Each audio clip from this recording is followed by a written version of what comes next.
So let's go ahead and take a look at the particle shader. It's something we've already looked at before, but let's go ahead and make sure you kind of see. You may have, like, some of the particles may come in where they have additive. And something to remember is that if you put a particle in and you sort of see it or you sort of don't, just remember that your background may actually be contributing to the lack of seeing it. So, as a for instance, if you don't see something, either change your background editor color and/or double check on the shader that's being used for it. Alright, so we'll take a look at the other parts for the shaders. So this type, again, we can do additive soft, the alpha blend, multiply, double multiply, and vertex lit. Alright, so that'll give you a couple of different types you can use with it. Now, along with this, though, let's say, for instance, on the billboard side, we want to stretch the billboard. By default, this one will probably be set to like 100 or maybe around 50, somewhere around there.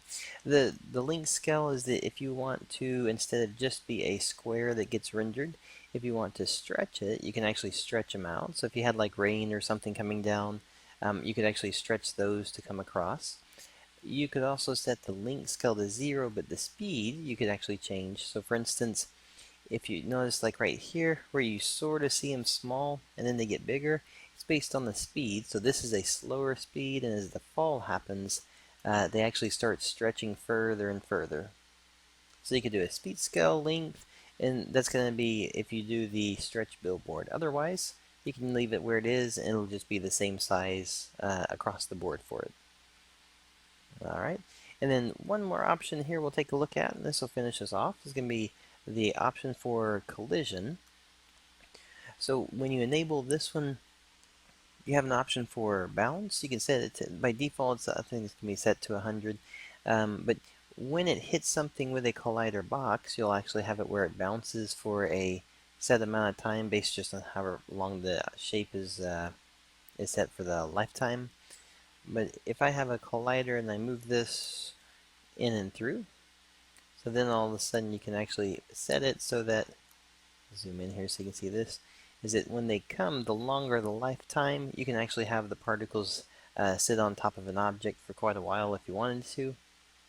But this will give you just a little bit more interaction, especially if you're doing something that has water that you want to have the water fall and hit something, or you're doing a particle effect that comes off of an object. And then with that, if you noticed, it wasn't just the bounce though. Make sure you kind of see the other options available here.